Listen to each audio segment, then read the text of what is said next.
Anti-Sisi protest breaks out in Egypt. HRW urged Egypt to respect rights to peaceful protest. Palestinians rally for 75th consecutive Friday in Gaza. Russia and China veto UN Idlib ceasefire resolution.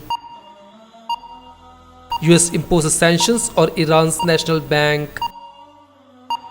Trump says invading Iran will be very easy decision. Kuwait raises security level to secure oil facilities. UK and Qatar agrees on diplomatic efforts in Middle East.